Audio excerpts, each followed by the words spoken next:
Assalamualaikum warahmatullahi wabarakatuh. Berjumpa lagi dengan saya.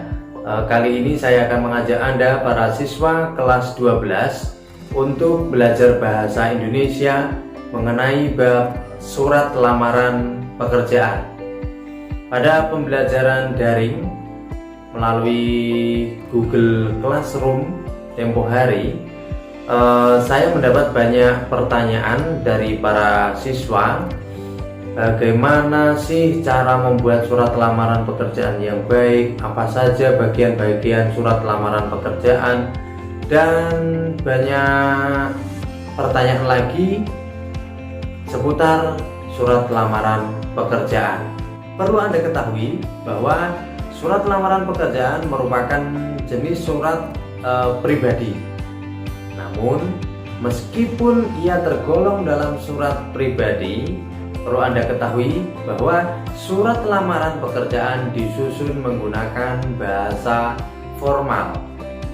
Artinya tidak menggunakan bahasa yang santai seperti surat pribadi lainnya. Mengapa? Karena surat lamaran pekerjaan memang dibuat oleh seorang pribadi atau secara personal, tetapi ditujukannya kepada lembaga atau instansi resmi, sehingga cara menyusunnya harus menggunakan bahasa yang formal. Nah, apa bagian-bagian dari surat lamaran pekerjaan dan bagaimana menyusun surat lamaran pekerjaan yang baik? Simak penjelasannya ini.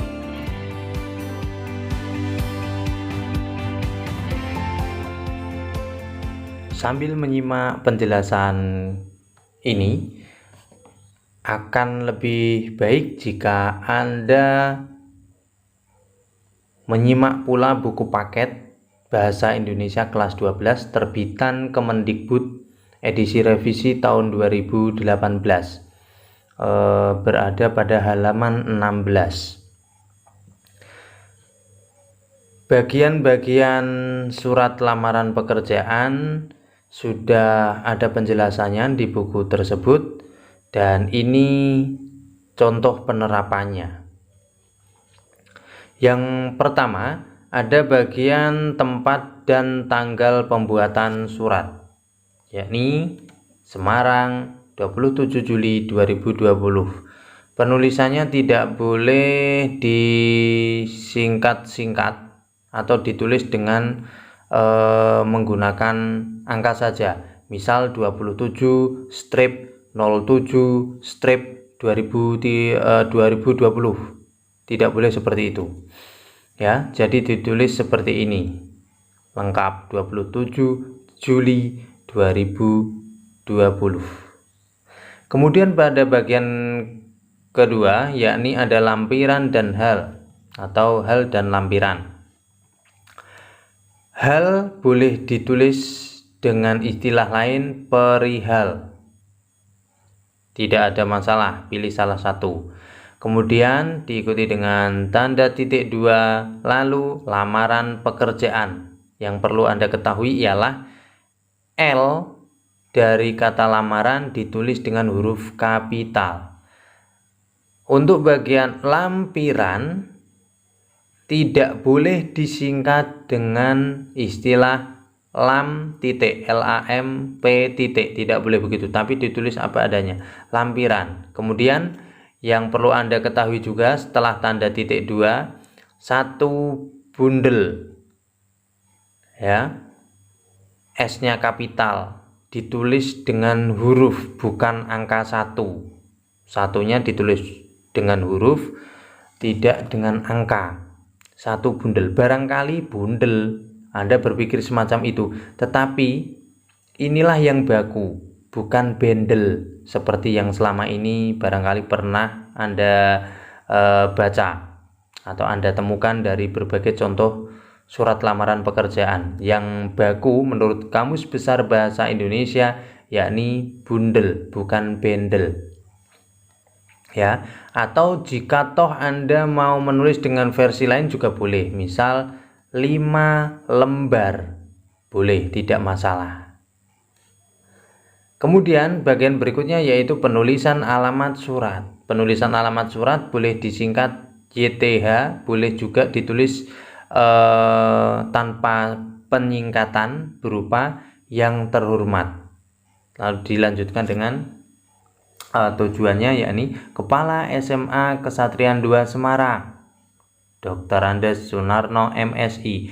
Jika tidak tahu nama pihak yang dituju, berarti tidak usah diisi, tidak masalah. Langsung saja Kepala SMA Kesatrian 2 Semarang, Jalan Gajah Raya 58 Semarang.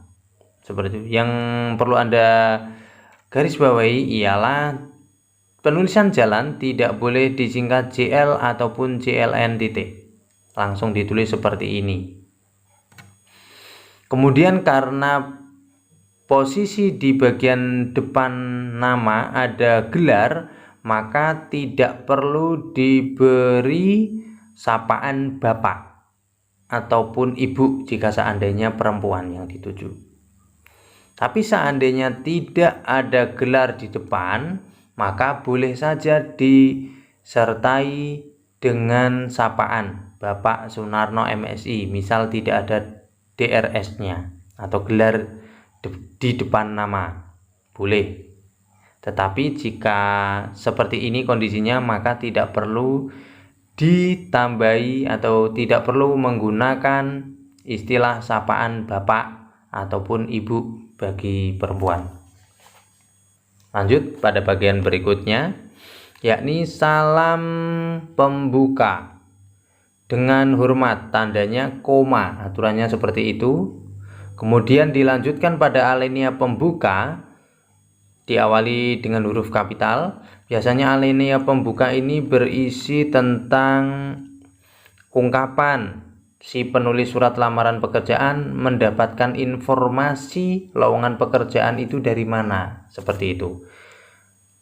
Simak baik-baik. Berdasarkan informasi yang saya dapat dari harian Suara Merdeka, nama surat kabarnya dicetak miring, Minggu 19 Juli 2020, SMA Kesatrian 2 Semarang membutuhkan guru bahasa Indonesia. Maka dengan ini saya, tandanya koma, karena ini masih dalam satu kesatuan kalimat ini, penulisan nama, tempat tanggal lahir, jenis kelamin, pendidikan terakhir, dan alamat ini diawali dengan huruf kecil semuanya, ya. Kemudian simak di sini, Muhammad Gusti Putra SPD, tempat tanggal lahir, tempat, tanggal lahir, bukan tempat garis miring tanggal lahir ya. Jadi tempat, tanggal lahir. Di sini pun mengikuti. Tempatnya di mana? Pati. P-nya kapital karena penulisan nama kota, nama tempat. Tandanya koma. Di sini koma, di sini koma. 31 Januari 1988. Kemudian jenis kelamin laki-laki, koma. Pendidikan terakhir S strip angka 1. S1 ya. Jadi penulisan S1 itu tidak S langsung 1 tapi dihubungkan dengan ini. Tanda strip. S1 Pendidikan Bahasa dan Sastra Indonesia, alamat Jalan Kiai Morang, tidak boleh disingkat ya, ini jalan ditulis jalan, bukan JL atau JLN. Jalan Kiai Morang 16, Pedurungan Kota Semarang, diawali dengan huruf kecil, bermaksud untuk mengajukan lamaran pekerjaan di SMA Kesatrian 2 Semarang sebagai guru bahasa Indonesia. Sebagai bahan pertimbangan, saya lampirkan titik 2. Di sini bentuk pemberian atau perincian lagi, dirinci apa saja yang akan dilampirkan, yakni pas foto, diawali dengan huruf kecil semuanya di sini karena masih dalam satu kalimat ini ya. Pas foto 3x4 diikuti dengan tanda baca titik koma. Pas foto 3x4 titik koma. 2. Daftar riwayat hidup titik koma, fotokopi KTP titik koma, dan sampai yang ke-8 yakni fotokopi surat keterangan mengajar ekstrakurikuler titik. Jadi kalimat dari sini berakhir di sini. Ya, yang lain tandanya titik koma, yang titik hanya di kalimat terakhir ini, nomor 8. Kemudian barangkali Anda agak asing di penjelasan nomor 4 ya. Fotokopi ijazah yang sudah dilegalisasi. Biasanya kan Anda pasti lebih familiar mendengar istilah dilegalisir. Yuk legalisir ijazah. Oh, saya mau legalisir ijazah. Itu tidak baku atau bentuk tidak baku dari legalisasi. Nah, mulai sekarang karena sudah tahu mana yang baku dan tidak baku, sekarang mari kita budayakan untuk menggunakan kata yang baku. Sekalipun itu terdengar masih asing di telinga kita dan masih asing pula untuk kita ucapkan. Kalau bukan kita, siapa lagi yang akan memulai? Baik, lanjut pada bagian berikutnya, yakni pada bagian sampai mana tadi? Ini ya. Setelah bagian isi ya, bagian isi ini kita lanjut ke bagian menuju penutup. Penutup ya. Saya siap bekerja secara maksimal dan profesional apabila diterima sebagai guru bahasa Indonesia di sekolah yang Bapak pimpin. Bapak di sini boleh disebut Bapak karena si penulis sudah tahu pihak yang dituju itu jenis kelaminnya laki-laki atau seorang bapak maksudnya. Terlebih, saya memiliki keterampilan di bidang seni dan sastra yang sangat dibutuhkan oleh seorang guru bahasa Indonesia. Untuk membuktikan semua itu, saya siap menjalani tes wawancara. Demikian surat lamaran pekerjaan ini saya ajukan. Atas perhatian dan pertimbangan Bapak, saya sampaikan terima kasih. Perlu Anda ingat bahwa di bagian penutup surat lamaran pekerjaan, ada baiknya seorang pelamar itu mengungkapkan bagaimana kualitas dirinya, selain nanti diperjelas di bagian daftar riwayat hidup. Biasanya di bagian lampiran daftar riwayat hidup itu biasanya si penulis surat lamaran pekerjaan mengungkapkan segala kelebihan yang ia miliki. Lalu setelah bagian penutup dilanjutkan dengan bagian salam penutup. Karena tadi ada di bagian awal ada salam pembuka, maka ada salam penutup, yakni hormat saya, koma. Lalu dilanjutkan dengan nama terang, nama lengkap Muhammad Gusti Putra SPD. Dan yang tidak boleh dilupakan adalah tanda tangan. Surat ini tidak akan sah apabila meskipun semua bagian sudah ada tapi kurang tanda tangan, surat ini tidak akan sah. Nah, bagaimana? Apakah sudah jelas mengenai bagian-bagian surat lamaran pekerjaan dan cara penulisannya yang benar? Oh ya, beberapa waktu lalu juga ada yang bertanya tentang daftar riwayat hidup. Maka sekaligus ini saya sampaikan daftar riwayat hidup karena di sini juga ada. Sebagai bahan pertimbangan saya lampirkan lampirannya yang kedua, yakni daftar riwayat hidup. Ini sekaligus saya cantumkan. Daftar riwayat hidup ini berisi tentang segala yang berkait dengan riwayat hidup si pelamar kerja. Nah, bagian-bagian dari daftar riwayat hidup kurang lebih seperti ini. Boleh disesuaikan dengan kebutuhan masing-masing. Yang bertanda tangan di bawah ini koma, penulisan nama ini juga diawali dengan huruf kecil ya. Di sini mengikuti. Ini identitas pada umumnya, lalu disertakan riwayat pendidikan formal yang pernah ditempuh oleh si pelamar kerja.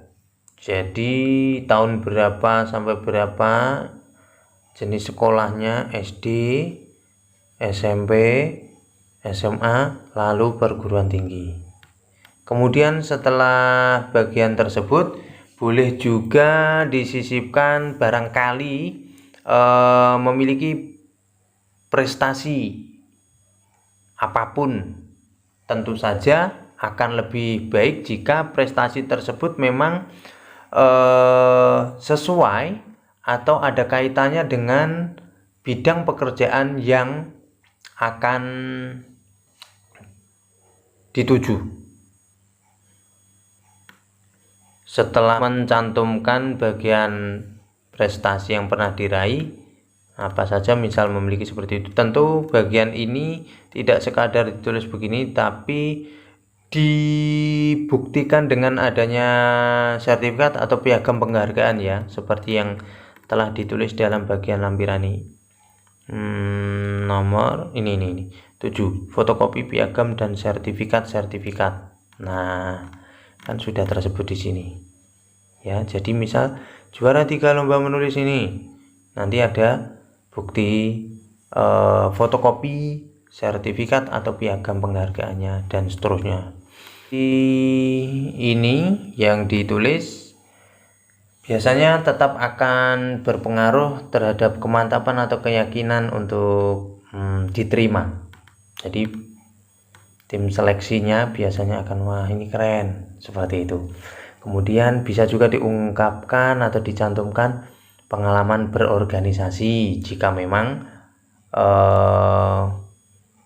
pernah memiliki atau bergabung dengan sebuah organisasi. Akan lebih keren juga jika memang berkaitan dengan bidang yang digeluti. Kemudian kalau memang memiliki pengalaman kerja, ditulis saja. Misal pengalaman kerja di mana, tahun berapa sampai tahun berapa. Ini akan jadi bahan pertimbangan juga. Kemudian nah ini ada, karena ini guru bahasa Indonesia dan kebetulan tadi diungkapkan bahwa dia memiliki kelebihan di bidang seni dan sastra. Nah, ini dirincikan dalam daftar riwayat hidup, mulai dari tadi pengalaman organisasi,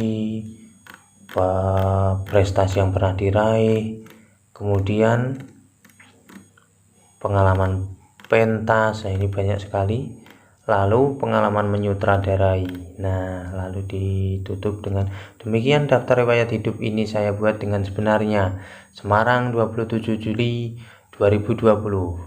Hormat saya Muhammad Gusti Putra SPD. Tanda tangan jangan lupa, karena kalau lupa tanda tangannya menjadi tidak sah. Demikian penjelasan mengenai surat lamaran pekerjaan dan dilanjut dengan daftar riwayat hidup. Sebetulnya isi dari daftar riwayat hidup tidak harus begini. Ini hanya sebagai gambaran saja. Yang terpenting diungkapkan secara rinci identitas, lalu pendidikan formal, dan kalau bagian berikutnya ini disesuaikan dengan bidang masing-masing pelamar kerja. Demikian tadi penjelasan mengenai surat lamaran pekerjaan. Apakah Anda bisa paham? Apabila masih ada hal yang belum Anda pahami, Anda bisa mengirim pertanyaan atau bertanya di kolom komentar. Terima kasih, semoga bermanfaat. Assalamualaikum, salam kreatif.